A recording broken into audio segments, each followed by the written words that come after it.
Hi, Bob Roepke again, and I'm here with Dick Jonckowski, the Polish Eagle. And many of you have heard of Dick. Dick is a name within this area. He's an MC countless events, and a baseball and sports enthusiast, lives in Shakopee, and done a lot of work in Chaska, right? I actually have. You know, when I think about it, Chaska has been as good to me as where I live in Shakopee, maybe even better. Yeah, right. Absolutely.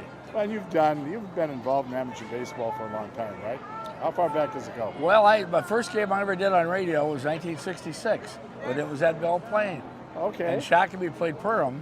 I remember, and there were 8 home runs in the game, 4 by each team. Okay. And that kind of got me started, and I've been following it real close and doing the games a lot ever since also. And you actually emceed the Hall of Fame banquet for the State Board, right? No, I've done, this will be, believe it or not, Bobby, I started in 1979. I've missed 2. I missed 2 banquets since 79. I've done every one. Wow. So I'm looking forward to this one again. Yeah, are there any highlights as you think back of amateur baseball over all the years? The games that you've done that stand out for you? Yeah, there's certain games. I'll tell you one right here is a doubleheader in 1998 when you lost to Dundas. Yeah. But it was like 2 of the best games I've ever called as far as the public address. Yeah. Great. I mean, a lot of thrills.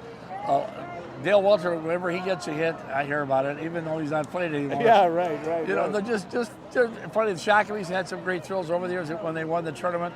2009, 2010, and of course Seifert was so good, and Justin Johnson. Without those 2, they wouldn't have won it in 2009. Yeah, absolutely. And I go way back to Shakopee. We did it in 1959, even though I didn't live here. I followed it because I went to New Prague High School, and we played Shakopee. And I played against Dottie Clemens, Fred Kerber, Heller, all those guys. Yeah. It was tough.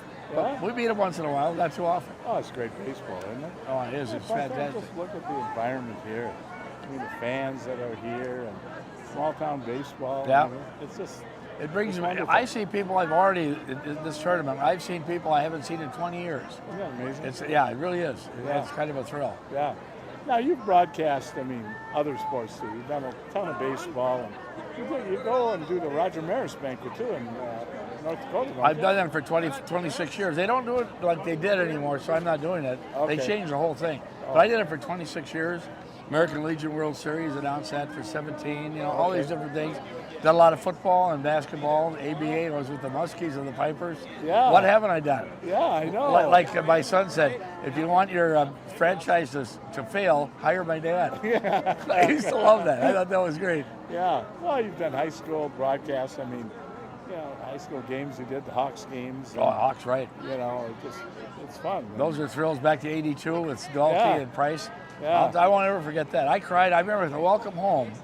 The team gave me a plaque, and I cried like a little baby. Yeah. It was beautiful. Oh, first time we went to Williams Arena and played in the state tournament, I got pictures.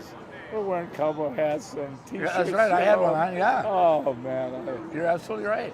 We were over the top excited back then. It's fun, Bob. I'll tell you. Yeah. And people here are wonderful baseball people. Yeah. And your park, by the way, I want to say, what a beautiful job you've done. I know you worked a lot. You had to work a lot extra hours. But I love the park. I love the layout. Everybody I've talked to, you know, they like Waconia, they like Hamburg, but they love the surrounding type things that you have here. It's kind of nestled down in the valley here. You know, when you look up from the old 212, Chaska Boulevard, and you're playing at night and the lights, it's a piece of Americana. You don't find grandstands like this anymore in a small town ballpark. So, built in 1950, it is a piece of our history. A big piece of Chaska. It reminds me of when I was a little kid in Fargo, North Dakota, of a Northern League ballpark. Yeah. You know, the exactly. Bismarck, all those, just like that. And it's just beautiful. Yeah. And your PA system, I mean, is very good too, by the way. Yeah. That's something that we lack a little bit.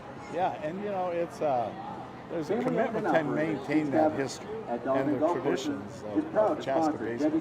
Hosting this and the dollars that are made go back into the ballpark to make it even better. Yeah, you know? yeah, So absolutely. It's just a fun experience. Working with people you know and enjoy and have the same commitment. That's just right. a lot of fun. That's right. Now, you also have done a lot of Gopher stuff over the years, right? Well, yeah, absolutely. 31 years of basketball. Yeah. 30 years of baseball and 10 years of football. So I've done it all. You've touched it all, right? No one everybody says, John, I'm amazed at how many people remember me when I in restaurants or even walking down the street. Hey, Dick Jonckowski. Of course. That's kind of fun. Yeah, it's yeah. really fun. Well, don't you host the? Boy, there's that group that meets in Bloomington. Yeah, the Coors Group. The Coors Group. Yeah, Yeah, you do that. it's coming up again on September 9th, finally. We haven't had it for a long time because of COVID. Yeah. So before we leave the interview here, there's got to be a couple of stories you might want to tell. A couple of one-liners or jokes you might want to share. One of my favorite stories I would use is this: burglar breaks into a home. He goes up to the second story of the couple sleeping, wakes up the wife, points the gun at her. He said, "What's your name?" She said, "My name is Betty." He said, "Oh my God, my grandmother's name is Betty, my mother's name is Betty, and my wife's name is Betty. I can't harm you." Wakes up the man, he points the gun at him. He said, "What's your name?" Well, he said, "My name is Frank, but my friends call me Betty." You know, just those are just great ones. Stuff like that are really fun. Well, you've got a great, wonderful reputation as an MC Bob, and a host, and people laugh. And they may have heard your stories a few different times, but they laugh just as hard each and every time. So I appreciate being with you. Best of luck, continued success to the city of Chaska, because whatever you do seems to be the right thing. Yeah, well, that's a wonderful place. We love the community, and it's all about building community. That's what this is all about. Darn too, right. so. Darn right. Yeah, thanks for being with us. Thank you, Bob. You're doing some PA this. I've got a few more games yet. A few more games to do, so we can look forward to that. Thank you. And take me out to the ball game on the kazoo, right? Trombone kazoo, right? Oh, okay. Trombone kazoo. Thanks. Thanks, Bob. Okay. Thank you. Thank you.